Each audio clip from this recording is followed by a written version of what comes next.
A lot of things to say about that video, Euphasia. I liked it. We're making some. See, we're not making. I don't want to say we're making progress with this because there's no progress to be made. We're already realized. But where there is this still realization and realizing this process that's occurring, and we're making our ideas more concrete, or at least we're making our experience more concrete with the help of words, no specific words, just these contextual frameworks that work together as a larger whole, made of words, but yet no individual word is pinning up the whole argument.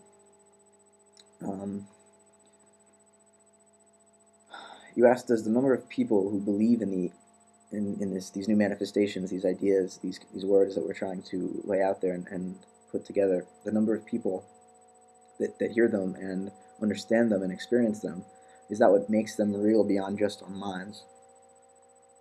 And yes, I really think when the truth is spoken,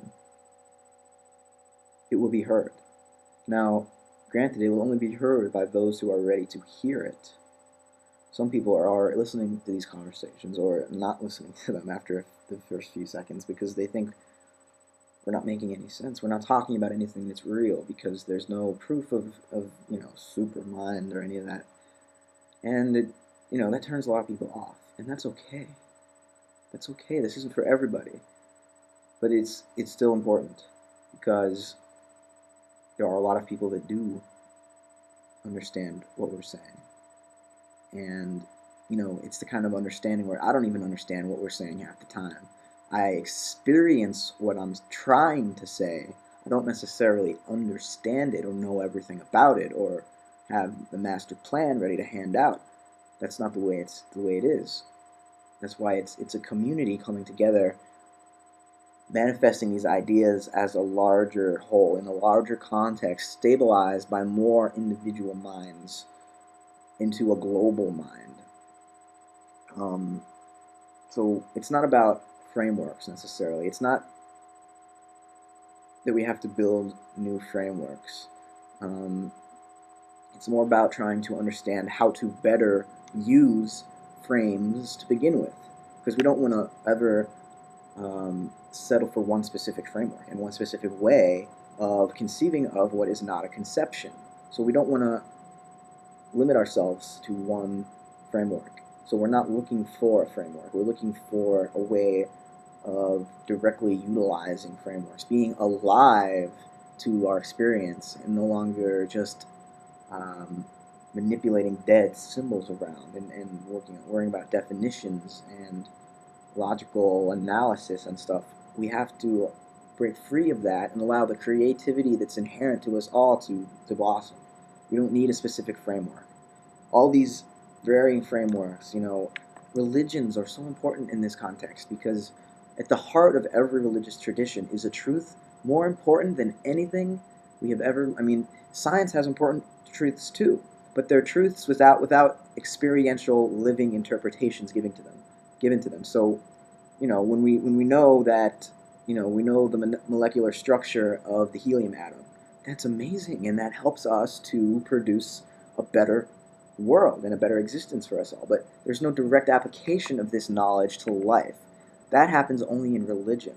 And at the core of every religious tradition, there is a mystical element, an experiential element, a transcendental element, where the individual human being encounters God or the unknown or the other or that which is greater than us and has power over us, but is not separate from us.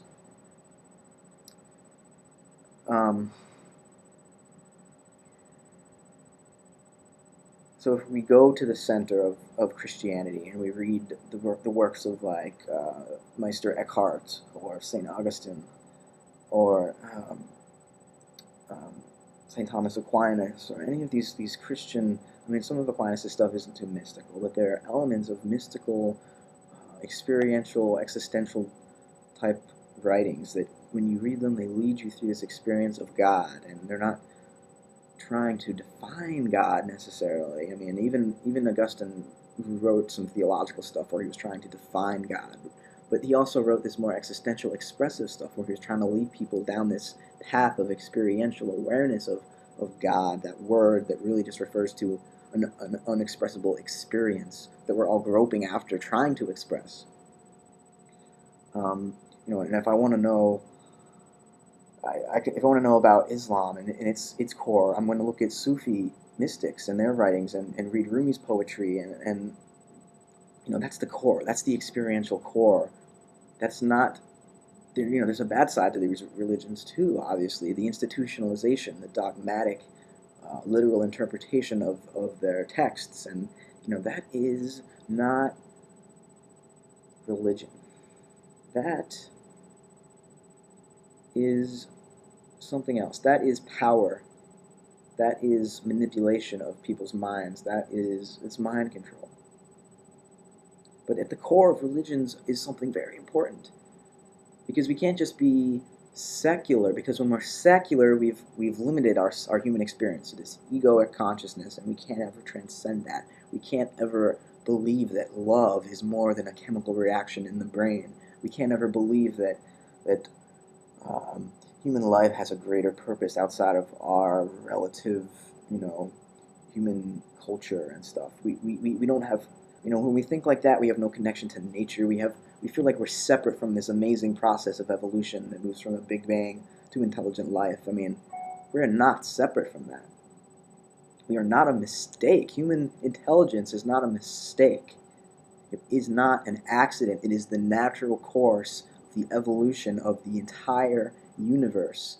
And we are here talking about the universe, trying to understand the universe, because the universe is trying to understand the universe.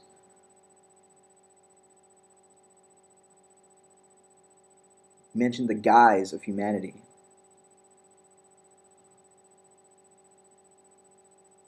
This face is a guise,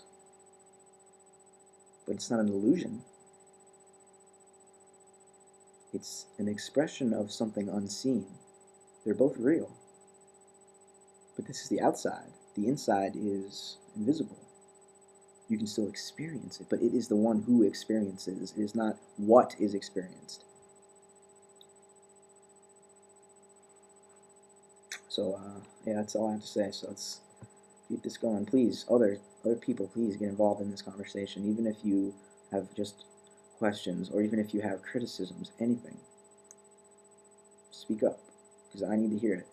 If you have a critique of something I'm saying, tell me so that I can try to react and correct myself if I'm wrong.